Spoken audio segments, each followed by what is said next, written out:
Hello everybody and welcome to another episode of Tech Motoring.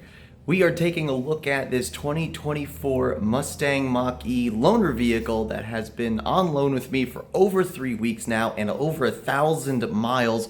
And we're going to be talking about my time with the car and really my comparison between this 2024 Mustang Mach-E and what I personally own, which is a 2021 Mach-E.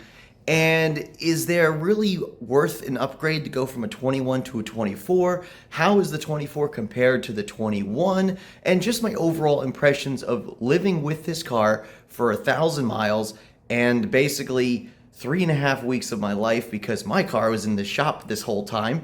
And we'll kind of talk about my final impressions after having this car for this long. I've done plenty of videos on this car on the channel so far, so this is to wrap them all up and kind of go over my final impressions of the car. So stay tuned, hit that subscribe button, and let's dive in to the 2024 Mustang Mach-E.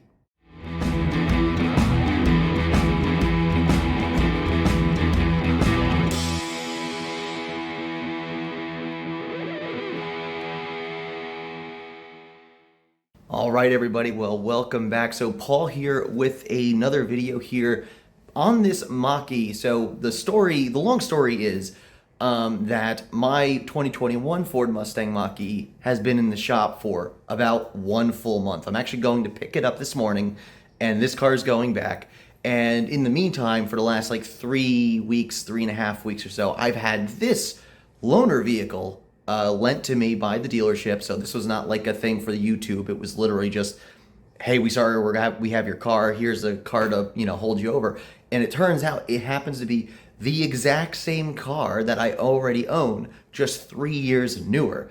And so we're going to dive into what that means. I'm going to dive into kind of the whole 2021 versus 2024. Is it worth it, or should you wait till the 2025 refresh?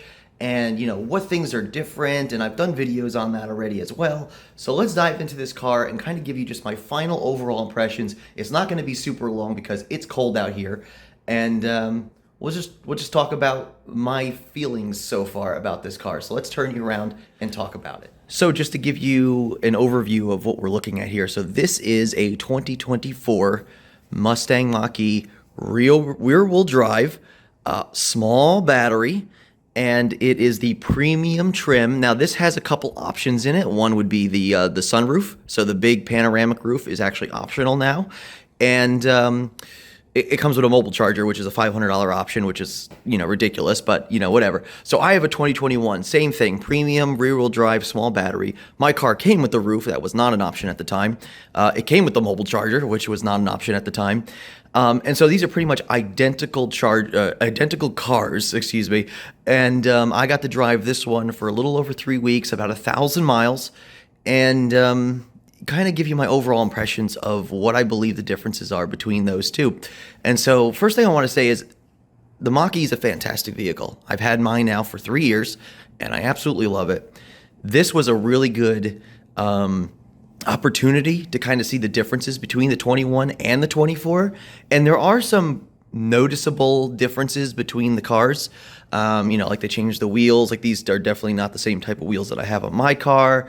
And the headlights are a little different on the 24. They kind of did this little split thing between the beams there, which is kind of cool. And they made some slight interior changes to the car, which I could show you that in a little bit. But really, this is just an overall impressions because I've already done a video about the differences between my car and this car, and we road trip this car. So all that stuff, all those videos will be down in the description below the video. So take a look at those if you're interested in the 2024.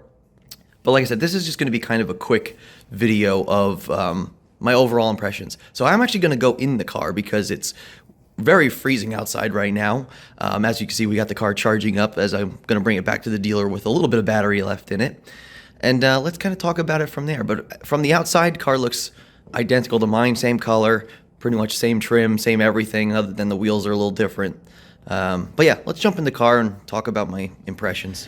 All right, well, you joined me inside the Mach-E. So some of the things right off the bat that are different between mine and this one is this does have the white interior, as you can see. Really, really nice. I do like the white interior. I think that was an option when I got mine. I don't know if it was like an upgrade. I think it was literally you could just get the black or the white, and I think I just went with the black because I thought black would be better. But these white seats are actually really, really nice. I kind of really dig them. I think they're pretty cool. But really, this is going to be a short video. I just kind of wanted to go over some of my impressions of this car. So a couple of things that I've noticed between mine and this one is that Ford really kind of cheaped out on some of the quality of things. Like, for instance, the cargo rings are now plastic in the Mach-E. Mine, they're steel, they're a metal.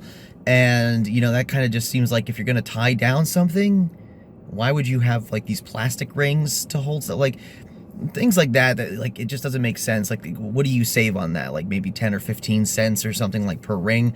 Like, I just don't see really why they had to do, like, that cheaping out there. Couple of design changes, like the frunk was a little different. I thought that looked really cool. This particular vehicle has the LFP battery. So, like, this has a 72 kilowatt hour LFP battery, whereas my car has like a 60, I think it's like a 68 kilowatt hour NMC. It's like your typical NMC chemistry. And so I noticed that with this car, the charging curve is a lot better. The peaks are better, and it does hold a little bit better, but then it dies off at the very end of like 70-something%. Now, of course, this is just from like a very small, I literally did one charge with the car, and that was all I could do with the car. That's all I had the opportunity to do, because I don't have any high-power chargers around where I live here, so I need to wait for something to come into the area before I can start doing like proper charging tests. But when we took this on a road trip, I noticed that the charging peak was a lot better than my car, but it seemed to have died off kind of early in the high 70%, whereas my car would hold until about 80%, then it dies off real hard. Overall, I think the charging curve on this car is definitely better. I don't think there's an argument about that. The LFP battery definitely seems to be charging slightly better than my NMC chemistry. Now, that could be just the way they programmed the BMS and how they built the charging curve.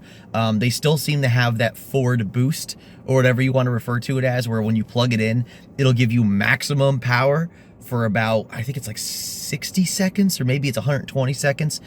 And then after that, you start seeing it taper down, and then it starts to smooth out for the rest of that charging curve. And so that is one of those things where I'm kind of like, you know, this is the small battery, so I get it. They don't have as much room to play with that charging curve. The bigger battery has a much better charging curve, a much, you know, better ramp, a little bit smoothed out, I think, towards the end of the battery pack, because there's more room to, you know, put power, to put energy.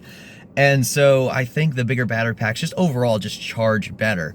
But overall, like, the Mach-E, this vehicle is still very good at its range. Like, you know, an EPA rated range of 240 miles. My car's like 230, but I still consistently get over 200 miles, like, on the highway, doing about 70 miles an hour. I could do 200 miles in my car, which is very impressive for a car with a 60-something kilowatt hour battery, not including degradation, because I have over 20,000 miles on my car. And yeah, so I gotta say that, you know, the car was very familiar. It felt familiar. It was the same thing we had in our 2021. The car seemed perfectly fine. They juiced the motor a little bit, gave you a little bit more power. They changed the battery chemistry in this year. I think they actually did it maybe in 23, actually. I think they started with the LFP batteries. But they definitely changed some stuff in these vehicles over the couple years since the Mach-E launched in 2021. For instance, this car had BlueCruise 1.3 when I picked it up. My car did not have BlueCruise 1.3 until I dropped it off at the dealership. Then magically, they sent an update out to my car and said, here's your BlueCruise 1.3. And I was like, great, I don't even get to play with it. I have to wait till I get my car back. So here it is now, you know, over 3.5 weeks after my update came through. I'm finally getting my car back to play with some of these new updates.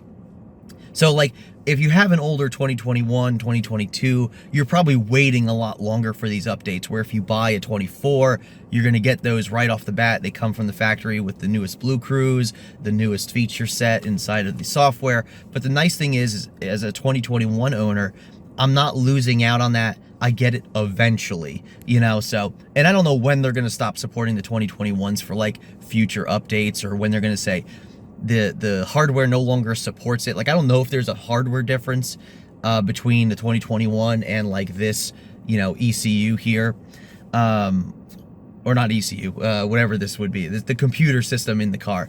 But I'm not sure if there's a difference between them. So my car might continue to get updates for a while yet, but we hear that the 2025 is coming out, and that's going to be a pretty large refresh for the Mach-E. So after 4 years of the Mach-E being out in its current state, in this state, with minor changes and minor updates, we're going to get a proper refreshed Mustang Mach-E. And it's going to have big things like the heat pump. Like, that is huge. Like, a heat pump is a huge, huge benefit, especially on a day like today where, you know, we're in Myrtle Beach, we're in South Carolina, we're not used to really cold weather, and it is 28 degrees outside right now at after 8 o'clock in the morning. So we're not really used to the colder weather, and this car, you could see it really, really suffers from not having a heat pump.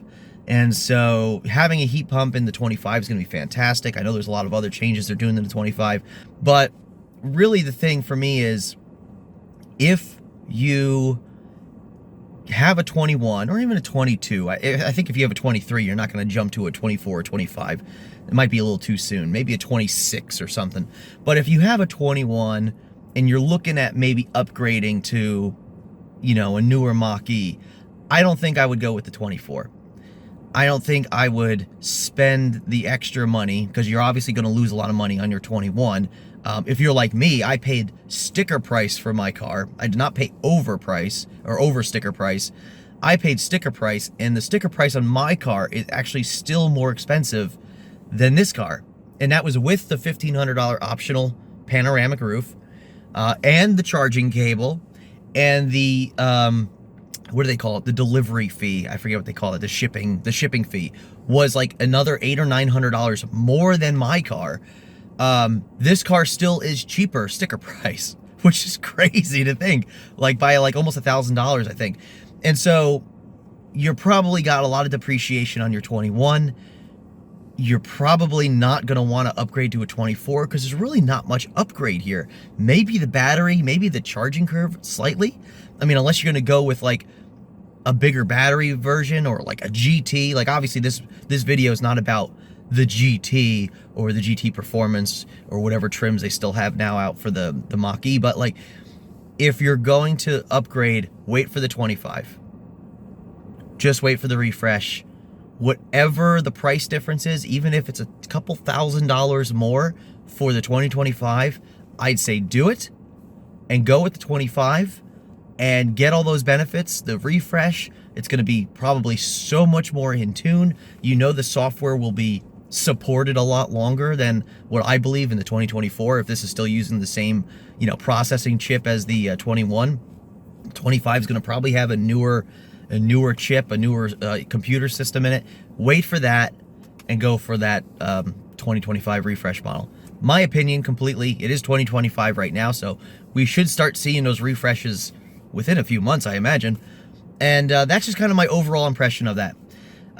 Thanks for watching. I know this is kind of just like a rambling video, but I wanted to kind of just put all my thoughts, my last 3.5 weeks, into a summed up version of everything we've done with this car, between road tripping it, charging it kinda a little bit, just driving it around, my everyday driver basically, and just kind of throwing that out you to kind of give you an idea of what I felt personally was the difference between the 21, the 24. Would I upgrade from a 21 to 24? Not at all.